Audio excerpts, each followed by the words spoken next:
Lois Griffin has put up with a lot over the years, and honestly, we're starting to wonder why. Let's get into it. Stewie walks in on his parents having sex and is immediately traumatized. Maybe he should learn how to knock before going in. Concerned about the effect of what he had just witnessed on her baby, Lois tries to convince him it's not such a big deal. Stewie, mommies and daddies like to hug each other that way. In fact, sweetie, that's sort of how you were created. I don't think Stewie understood a word you said. Or maybe he did. Meanwhile, Chris gets kicked out of the Boy Scouts, and Peter isn't going to stand back and watch his son miss out on the privilege of being a scout. I'm calling that damn troop leader right now. We're going over his head, straight to the U Scout head office in New York. Pack your bags, you guys. The Griffins are hitting the Big Apple. All this for Chris to be a Boy Scout? It seems excessive in my view. It's not as if Chris is interested in being a scout, but since Peter's a loving father, he doesn't care what his son thinks. On their way to New York, Peter suffers from a stomach upset, which forces him to pull over at a casino so he can use the toilet. Come on, you guys, no time to lose. Hope he doesn't do the big one on his body. With Peter in the toilet, Lois decides to spend more time trying her luck with the poker machine. I didn't know you know how to play poker, Lois. Yeah. Well, how you doing? Yeah. That's good, honey. Let's go. Looks like somebody's already addicted to gambling. That was fast. Peter doesn't, however, know that his wife's gambling addiction would be the least of their concerns. But here's the really silly thing, Peter. I sort of bet our car. Like really, Lois, in just about 10 minutes, you got so hooked that you bet the family car? Now they're all stranded in the middle of nowhere, with no car and no cash. Plus Chris is going to miss out on the opportunity of becoming a Boy Scout. Lois has some serious questions to answer. In the episode Throw It Away, Lois forces an uninterested Peter to attend a talk show where she learns of an Asian decluttering technique. She even goes ahead to buy the book. Peter, these are Asian techniques and they're new to me. I have to buy this book, read 2 chapters, then leave it on my nightstand for a year. Now back home, Lois goes on full military mode, enforcing her new technique on everyone. So I want everyone to go through every single item you own, and if it doesn't kindle joy, throw it away. Having decluttered the entire house, Lois discovers that she still isn't feeling the true happiness promised in the book, so she decides to throw more stuff away. That's if Peter also counts as stuff. You can't kick me out of my own house. The house that I pay for. Well, after what just happened, Peter has to go crash at Quagmire's place in the meantime. And I can't sleep unless I have Dunkirk on at full volume. Now you wonder why Lois kicked him out of the house. Such a sweet, peaceful husband. With Peter gone, Lois switches her attention to the kids. But let's just see what you look like without. Wow! Oops, that's not what I was expecting. Meanwhile, Quagmire, having endured enough of Peter's nuisance, kicks him out of the house. Poor Peter. While Lois continues to take the decluttering technique to the extreme, she kicks everyone out of the house because they all do not kindle joy. And she's not even done yet. Lois successfully declutters the entire house, but she's not one bit happier. In fact, she's in an even worse state. But I did what the book said. I did it all. I think you need to see a therapist, and Peter could also do with some time away from you. At the close of Sunday Mass, Lois volunteers to help out in the upcoming bake sale. You know, Lois, we also have a bake sale coming up, and we're short about 8 pies. While grocery shopping, Lois sees the new local female TV reporter she had recently been raving about. My God, look! It's Joyce Kinney from Channel 5. With how excited she is, you would think she met an actual celebrity. Not the type to miss out on an opportunity, Lois quickly introduces herself to the presenter. The two instantly hit it off, with Joyce offering to give the starstruck Lois a tour of the TV station, an offer that Lois gladly accepts. Later that evening, Lois shows up at the station where she gets to witness firsthand the news being read. As Joyce promised, after the news, she takes Lois on a tour around the station. And here is our editor, Mike. They let him smoke inside because all the smoke from his cigarette just floats directly back up into his face. Well, I must commend the station's management for such smart decision-making. At the end of the tour, Joyce has an interesting offer for her newest friend. Well, look, if you want to grab a drink with me later tonight, I'd be happy to tell you some. Easy there, Lois. A local TV newscaster isn't exactly a big celebrity. But Lois doesn't seem to care. She sure as hell is going to rub her latest achievement in everyone's face. Going out for drinks with a celebrity tonight. With the way she's behaving, one would think she's been invited to the White House to have dinner with the president. So Lois and her new friend Joyce meet up at the bar, where after a few drinks they begin sharing their deepest secrets. Now feeling tipsy, Lois shares a secret she probably should never have told anyone. I have had an abortion. Well, that's really personal, but that's still not the one I was referring to. When I was in college, I was in an adult film. Like I said, it's a secret she shouldn't be telling anyone, talk less of someone she just met. Joyce, however, promises to take the secret to her grave after Lois pleads with her to not tell anyone about it. The question now is, Can Lois trust Joyce Kinney to keep her secret? Lois Griffin has revealed to this reporter that she appeared in a pornographic movie back in the early 1980s. Not only did Joyce spill her secret, she told it to the entire Quahog. Well, in my view, that's probably a good enough reason for Peter to have a serious conversation with his wife. Lois, you were in a She totally betrayed me. Now guess who's the instant celebrity? Lois Griffin. During Peter and Lois's marriage anniversary, which was unsurprisingly hosted in Lois's family house, because Peter's house isn't fancy enough, Joe accidentally sees Lois naked. Joe, I'm in here! Sorry, I didn't realize. Can we all agree that Joe's instant erection is a sign that Lois is kind of hot? The next day, Bonnie, who is unaware of what transpired between Lois and her husband, has a piece of news for Lois. It was easily some of the best of our entire marriage. And for the first time in 9 years, Joe was able to achieve manhood. You know, without a pill, a shot, or a pump. Maybe she should be thanking Lois for that miracle. Anyways, realizing the effect her body has on Joe, Lois decides to give Joe a show when she finds him watching her from his window.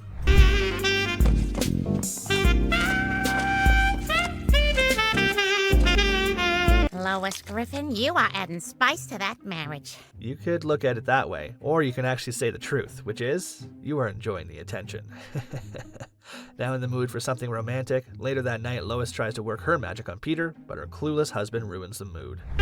Actually, what do you say tonight I turn the TV off and turn you on? What are you, drunk? Great work, Peter. You're about to ruin what could be a night of bliss. But Lois isn't giving up so easily, so she tries again.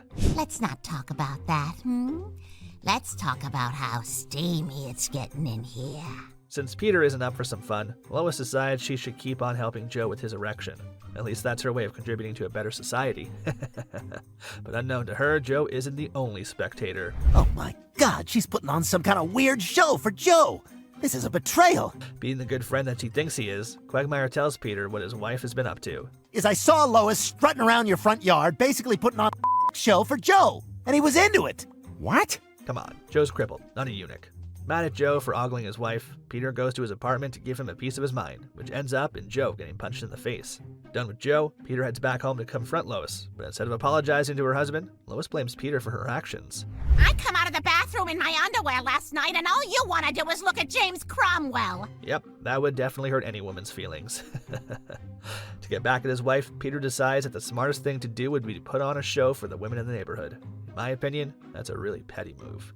Meanwhile, Lois tries to tempt Joe one more time, but after being beaten by Peter, Joe's in no mood for games. Sorry, Lois, I can't do this to Peter. I understand. The fact that she still went back to tease Joe, even after the argument, is a big red flag. But that's not all. Lois takes her absurdity to the veteran hospital. Dressed as a sexy nurse, she planned to give all the veterans a free show. In the end, she gets arrested and also finds out that Peter too has found himself on the wrong side of the law, meaning both husband and wife share a ride to the police station. Following an unfortunate accident at the aquarium, Peter decides to register at the gym. Well, it's just that whole thing at the aquarium made me realize I'm completely out of shape. I don't think you're ever going to randomly run into an octopus on the street. Meanwhile, later that night, the Secret Service shows up at their doorstep, seeking help with President Bill Clinton's deflated tire. Instead of simply handing them a jack, Peter, who earlier that day spent about 15 minutes in the gym, chose to display his superhuman strength. You don't need a jack. I am a jack. Come on, I'll lift that thing for you. After an utterly unnecessary lecture on how to lift a car, Peter hurts his back and ends up in the hospital. All right, boys, now watch how this is done. The key is to put it all in your groin and your back. Call an ambulance! To everyone's surprise, President Clinton comes to visit Peter at the hospital. He also offers to teach him the secret to staying young. When you get out of here, I'm going to take you out and show you the time of your life. And by the time we're done, I promise you're going to feel like a young man again. On discharge from the hospital, Peter starts hanging out with Bill, who introduces him to all kinds of vices, until Peter's behavior becomes a cause of concern for Lois. Peter! Oh, What the hell did you and Bill do last night? we lived, Lois. With Peter refusing to stop hanging out with Bill, Lois takes it upon herself to go warn him. Mr. President, I need to have a word with you. Wow, you certainly are very persuasive. That's not what I was expecting when she said she was going to talk to Clinton. To make things even more interesting, Peter catches them red-handed on bed together. His wife and his new best buddy, Bill Clinton. How heartbreaking could that be? I'm so sorry, Peter. Lois, I think maybe it's better if I stay at Quagmire's for a while. Well, that's a rather interesting resume. Enough to make you cheat on your husband. She doesn't even sound remotely remorseful about what she just did. Quagmire, I know your heart's in the right place, but I need to sort this out for myself. That might just be a good idea. In Brian Sings and Swings, we begin with Peter leaving for work, but not without giving his wife instructions. Oh, and like I tell you every day, if I come back in the middle of the afternoon and you haven't with somebody, I'll kill you both. It's good to know that Peter trusts his wife. Meanwhile, Meg makes a new friend in school after years of being an outcast. You want to be my lab partner? Really? Sure, you seem nice. What Meg doesn't realize is that Sarah isn't a regular female friend. All those years of you rejecting me finally make sense. What do you mean? Meg shows up at the club hoping to tell them she's no longer interested in being a member, but she learns that they were already planning a welcome party for her, so she changes her mind. You didn't let me finish. I'm not a lesbian. I'm a super huge mega lesbian. I don't know if that's a thing, but it looks to me like Meg's super huge mega cheap. Now completely sold out with the idea of being a member of the lesbian club, Meg opens up to her family. It's me, you guys, and I have something to tell you all. Mom, Dad, I am a lesbian. Peter could care less what side Meg swings in, but Lois doesn't believe Meg is actually a lesbian. She thinks Meg is just desperate to fit in. Oh, Meg, I think you're just trying to fit in by pretending to be something you're not. Like the time Peter pretended to be racist to get out of jury duty. To prove that she's indeed a lesbian, Meg invites Sarah over to the house, but still, that's not enough to convince Lois. I am a lesbian. What do I have to do to prove this to you? Well, maybe if I'd seen you kiss your girlfriend. Fine. Wow, Lois is an exemplary parent. Like, seriously, Lois, did you really have to do that? I'm sure Peter wouldn't be happy to learn that his wife is making out with his daughter's girlfriend. Even Meg looks disgusted. It's gross. Feels like Lois has a thing for snatching Meg's love interest, be it a boy or a girl. She doesn't care. Like I said, she is an exemplary parent. Peter and Lois go on a date at the newly opened restaurant, but just after placing their order, they get a little romantic. Remember this, Peter. Remember us. I do remember us. I miss us. The next day, Lois hangs out with the girls as they gossip about what happened the night before. Trust her leaky mouth to spill it all out. How do I put this? Let's just say Peter doesn't always Munchausen my proxy. What do you mean? Like he doesn't always go to Australia. Glad to know I wasn't the only one lost. To help her friend out, Bonnie suggests that Lois and her husband go see a sex therapist. So Lois takes Bonnie's advice and somehow manages to convince Peter to accompany her to the therapist. With Peter being too shy to talk about sex, the therapist suggests that they try something different. Listen, if he's too shy to talk about this, we could always try hypnosis. Although he doesn't understand what she's talking about, Peter is open to the idea. However, during the procedure, his phone rings, altering what was supposed to be his trigger phrase. Sorry, I get push notifications whenever Chrissy Teigen cyberbullies a nobody. What was that phrase again? Vanilla ice cream. Rather than the sexy keyword the therapist intended to use, Peter's ringtone, which is a tune from the celebrity news, becomes his trigger phrase. Later that night, they try what they believe is the trigger phrase, but it all ends up in frustration until, guess Lois is on her way to Australia. But much to Lois's surprise, or should I say pleasure, Peter wakes up the next morning and has no idea what happened the night before. Now armed with a secret weapon, Lois decides to turn Peter into her personal sex. Well, you two seem like you're getting along well these days.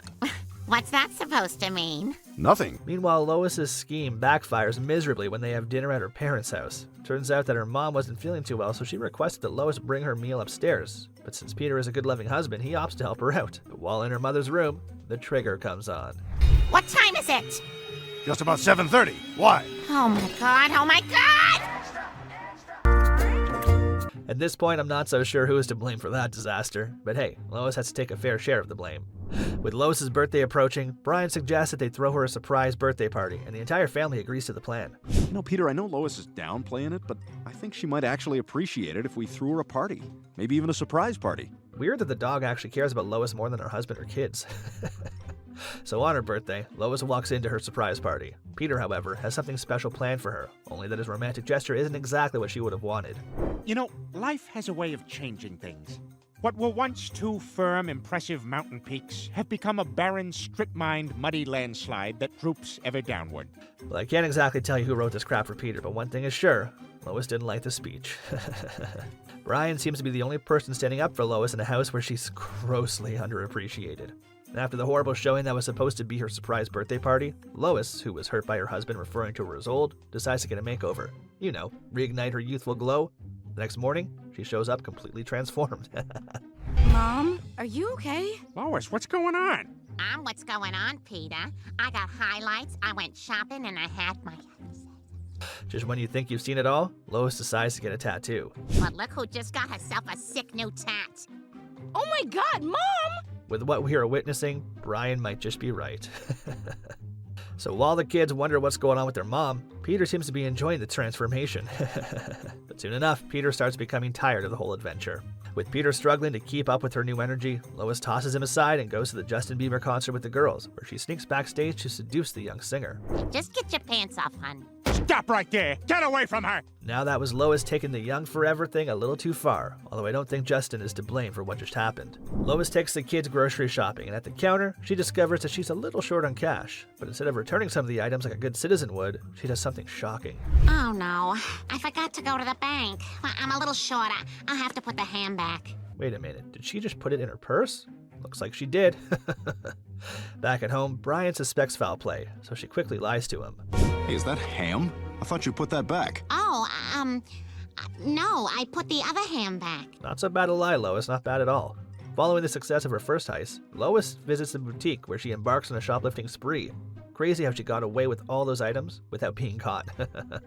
Having conquered the grocery store and the boutique, Lois's next stop is the auto parts store. Brian, what are you doing here? I should ask you the same question. Lois, you're in an auto parts store stealing mufflers. Weird, right? Wonder what she plans to do with all those mufflers. Brian tries to talk her out of shoplifting, but Lois has no plans to drop her new bad habit. At least not yet. Eventually, her heroics make it to the TV news, and Joe takes it upon himself to catch the notorious shoplifter. If you thought Lois was going to let him detain her so easily, then you are in for a shocker. Oh my God, I am so embarrassed. Let me just get my purse. After a rather short but intense chase, Lois is arrested, arraigned in court, and sentenced to 3 years in prison, leaving Peter to fend for the kids all by himself. Well, that's what you get when your wife is a notorious shoplifter. In the episode Go Stewie Go, we see Peter making fun of Lois's gray hair. Lois, you have a gray hair. What? 1.5 inches lefty apart. Yeah, screw you, Peter. That's a very mean thing to say to your wife. Meanwhile, Meg introduces her to her parents, her new boyfriend Anthony, who casually compliments Lois. I think Lois really enjoyed every bit of that, especially with Peter making fun of her looks at every chance he gets. Lois and Peter then excuse themselves so Meg can have some privacy alone with her boyfriend. But minutes later, Lois walks in on them making out and decides to stay and watch. Oh my God, that's kind of hot. Maybe Lois is enjoying herself a little bit too much. In a not-so-shocking twist, Lois confides in Bonnie that she's become attracted to Meg's boyfriend Anthony, and Bonnie gives her some bad advice. The point is, it's healthy to explore your sexuality. I honestly don't think Peter would like his wife exploring with another man. Lois, however, takes Bonnie's advice and tricks Meg into running an errand so she can spend some time alone with Anthony. Immediately after Meg leaves, Lois jumps on Anthony and starts making out with the boy, when Meg, who forgot her keys, walks in on the horrible sight. Lois, I think you were the one molesting the kid. After what Meg just witnessed, it wouldn't be such a surprise if Peter invites his lawyer over for a brief discussion. After all, his wife was caught molesting a teenager right inside their home. Hope you enjoyed the video. Drop a comment below telling us your favorite episode or character. Also, like and subscribe to the channel for more amazing moments in the city of Quahog. Until our next video, take care.